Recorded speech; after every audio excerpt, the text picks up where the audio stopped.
Bien, bonjour une nouvelle fois et bienvenue sur l'espace dédié au site mécaniqueuniverselle.net.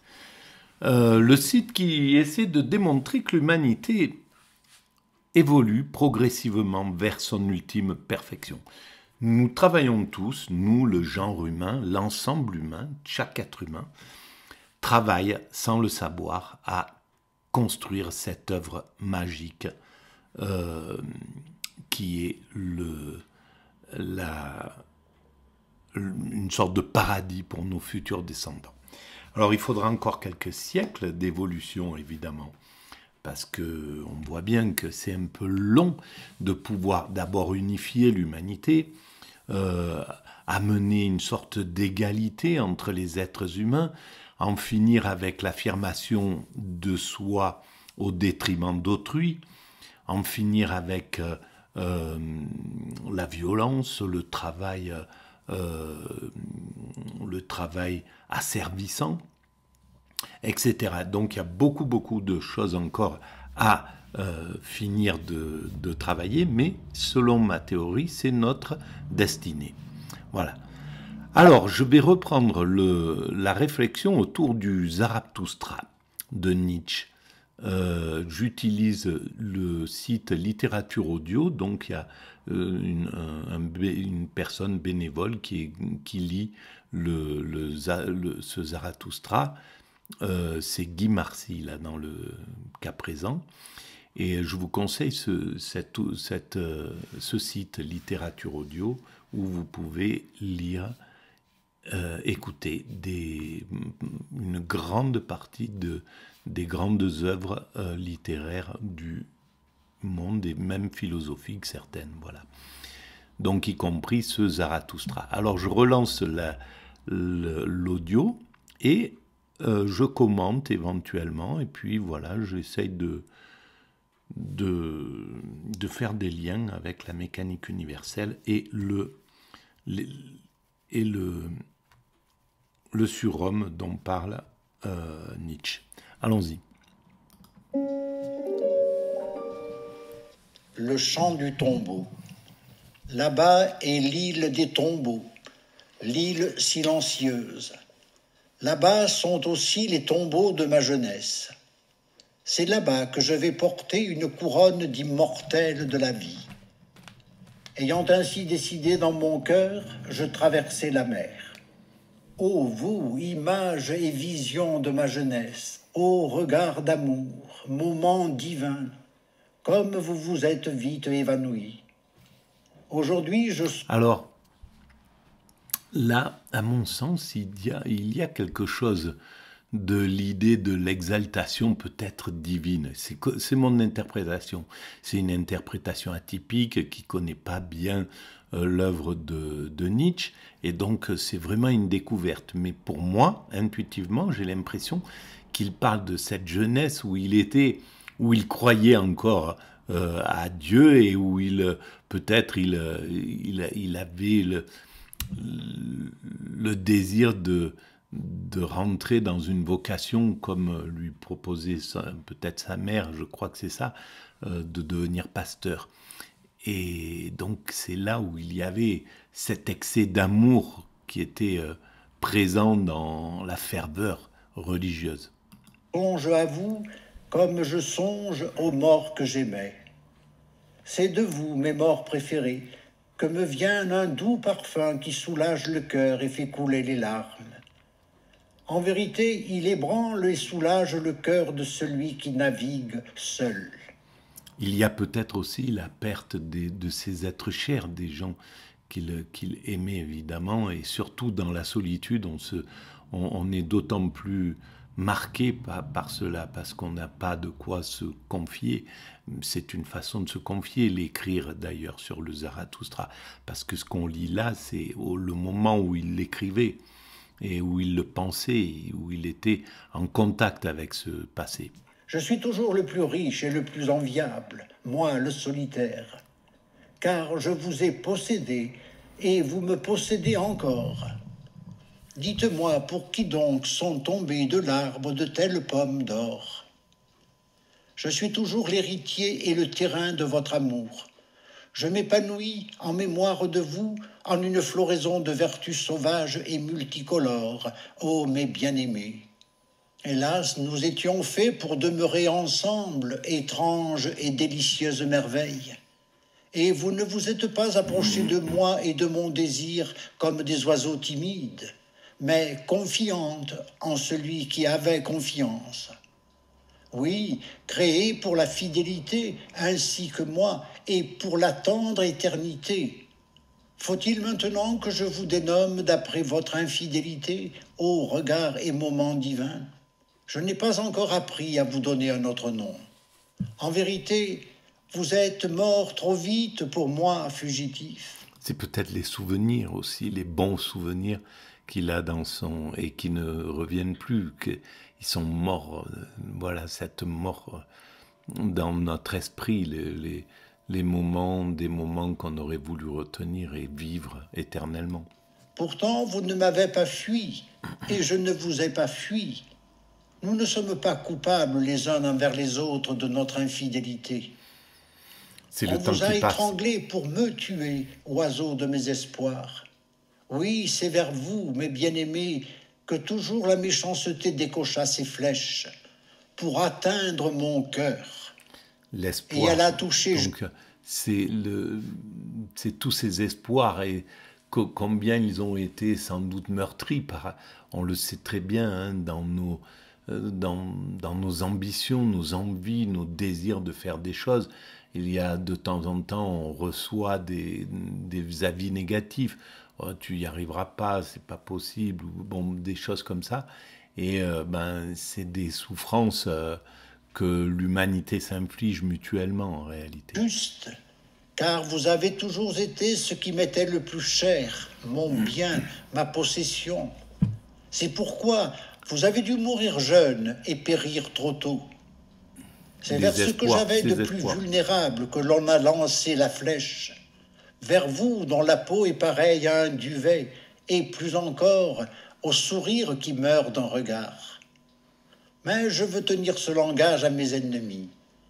Qu'est-ce que tuer un homme à côté de ce que vous m'avez fait? Le mal que vous m'avez fait est plus grand qu'un assassinat. Vous m'avez pris l'irréparable.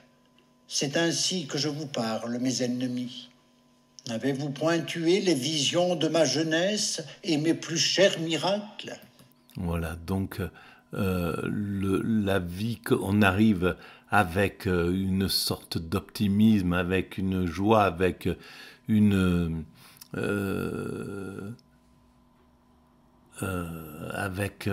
une simplicité.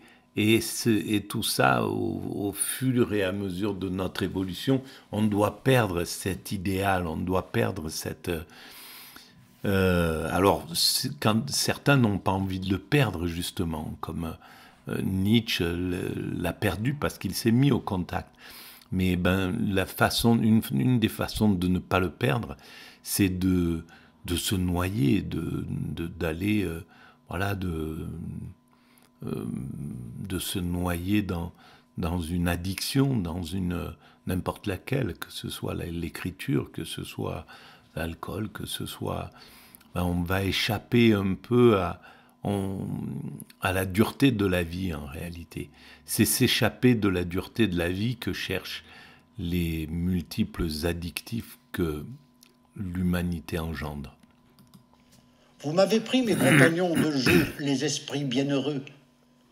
En leur mémoire, j'apporte cette couronne et cette malédiction. Cette malédiction contre vous, mes ennemis, car vous avez raccourci mon éternité comme une voix se brise dans la nuit glacée. Vous avez raccourci mon éternité parce que c'est la prise de conscience de la vie, du réel. Parce qu'on se croit immortel quand on est enfant, on n'imagine pas, ou quand on est... Voilà, on ne se pose pas la question sur la finalité de l'existence, sur la fin de notre vie. Et à un moment, il faut réaliser cela. Et que l'entrevoir comme le regard d'un œil divin, comme un clin d'œil. Ainsi, à l'heure favorable, Ma pureté me dit un jour, pour moi, tous les êtres doivent être divins. Alors vous m'avez assailli de fantômes impurs. Hélas, où donc s'est enfuie cette heure favorable? Tous les jours doivent être sacrés pour moi. Ainsi me parla un jour la sagesse de ma jeunesse. En vérité, c'est la parole d'une sagesse joyeuse. Mais alors, vous, mes ennemis, vous m'avez dérobé mes nuits pour les transformer en insomnie pleine de tourments. Hélas, où donc a fui cette sagesse joyeuse? Autrefois, je demandais des présages heureux. L'enfant. Alors, vous avez fait passer sur mon chemin un monstrueux, un néfaste hibou. Hélas, où donc s'est alors enfui mon tendre désir? Un jour, j'ai fait vœu de renoncer à tous les dégoûts. Alors, vous avez transformé tout ce qui m'entoure en ulcère. Hélas, où donc s'enfuirent alors mes vœux les plus nobles? C'est en aveugle que j'ai parcouru des chemins bienheureux. C'est la différence entre le désir de ce qu'on veut, les souhaits, et même les tentatives de changer, par exemple, d'aller dans la joie, et puis ce que le monde nous ramène à des réalités. Et on le voit, des fois on veut s'échapper du désir, et puis le désir vient frapper à notre porte. Donc on est sollicité, il y a quelque chose qui nous tente de revenir à des choses dont on voudrait échapper. Alors vous avez jeté des immondices sur le chemin de l'aveugle. Et maintenant, je suis dégoûté du vieux sentier de l'aveugle. Et lorsque je fis la chose qui était pour moi la plus difficile, lorsque je célébrais des victoires où je m'étais vaincu moi-même, vous avez poussé ceux qui m'aimaient à s'écrier que c'était alors que je leur faisais le plus mal. C'est là où la victoire sur soi-même, c'est quand même là où situe le guerrier de Nietzsche. Et c'est là où c'est ce que préconise l'islam, c'est ce que préconise le bouddhisme, c'est ce que préconise l'hindouisme, c'est ce que préconise le judaïsme ou le christianisme. Donc c'est évidemment que c'est la plus grande bagarre, le guerrier qu'on doit être, c'est envers nos propres pulsions, évidemment. Et donc ça a été mal interprété bien souvent par ceux qui voulaient utiliser Nietzsche à des fins monstrueuses. En vérité, vous avez toujours agi ainsi. Vous m'avez enfiélé mon meilleur miel et la diligence de mes meilleures abeilles. Vous avez toujours envoyé vers ma charité les mendiants les plus impudents. Autour de ma pitié, vous avez fait accourir les plus incurables effrontés. C'est ainsi que vous avez blessé ma vertu dans sa foi. Et lorsque j'offrais en sacrifice ce que j'avais de plus sacré, votre dévotion s'empressait d'y joindre de plus grasses offrandes, en sorte que les émanations de votre graisse étouffaient ce que j'avais de plus sacré. Et un jour, je voulus danser comme jamais encore je n'avais dansé. Je voulus danser au-delà de tous les cieux. Alors, vous avez détourné de moi mon plus cher chanteur. Et il entonna son chant le plus lugubre et le plus sombre. Hélas, il corna à mon oreille des sons qui avaient l'air de venir du corps le plus funèbre. Chanteur meurtrier, instrument de malice, toi le plus innocent. Déjà, j'étais prêt pour la meilleure danse. Alors, de tes accords, tu as tué mon extase. Ce n'est qu'en dansant... Alors c'est là où, pour la première fois, on entend, peut-être pas pour la première fois d'ailleurs, le mot extase. Tu as tué mon extase. Et donc l'idée d'extase chez Nietzsche, elle existe, elle est là. Et donc dans cet enfant qu'il fut ou qu'il a été, il y a quelque chose de l'extase. Et c'est peut-être ce qu'il a retrouvé quand il est tombé dans la folie. Que je sais dire les symboles des choses les plus sublimes. Mais maintenant, mon plus haut symbole est resté sans que mes membres puissent le figurer. La plus haute espérance est demeurée fermée pour moi sans que j'aie pu en révéler le secret. Et toutes les visions et toutes les consolations de ma jeunesse sont mortes. Comment donc ai-je supporté ceci? Comment donc ai-je surmonté et assumé de pareilles blessures? Comment mon âme est-elle ressuscitée de ces tombeaux? Oui, il y a en moi quelque chose d'invulnérable, quelque chose qu'on ne peut enterrer et qui fait sauter les rochers. Cela s'appelle ma volonté. Cela passe à travers les années, silencieux et immuable. Elle veut marcher de son allure sur mes propres jambes, mon ancienne volonté. Son sens est dur et invulnérable. Je ne suis invulnérable qu'au talon. Tu subsistes toujours, égal à toi-même, toi, ma volonté patiente. Tu as toujours passé par toutes les tombes. C'est en toi que subsiste ce qui ne s'est pas délivré pendant ma jeunesse, et vivante et jeune, tu es assise, pleine d'espoir, sur les jaunes décombres des tombeaux. Oui, tu demeures pour moi la destructrice de tous les tombeaux. Salut à toi, ma volonté. Donc la volonté, c'est ça, la puissance de vie qui a transcendé, qui a permis en fait de ne pas sombrer, que l'enfant ne sombre pas quand il devient adulte. Il y a quelque chose qui perdure, c'est cette volonté de vie, cette volonté de faire, de créer, etc., qui va prendre en charge l'humain après qu'il ait été obligé de sortir de l'enfance, de l'extase enfantine, du fait d'être soutenu, d'être épaulé, d'être nourri, d'être entouré. Et quand on sort de cet état-là, eh bien c'est la volonté qui prend la relève, peut-être. Ce n'est que là où il y a des tombeaux qu'il y a résurrection. Ainsi parlait Zarathustra. Eh bien, on va arrêter là pour cette vidéo, voilà. Ainsi parlait Zarathustra. Pardon. C'est la deuxième, et donc c'est la 26e vidéo sur le Zarathustra. Si vous pensez qu'il y a un peu d'intérêt à ces vidéos, vous pouvez mettre des pouces, vous pouvez vous abonner, des avis, donc des pouces, des plus.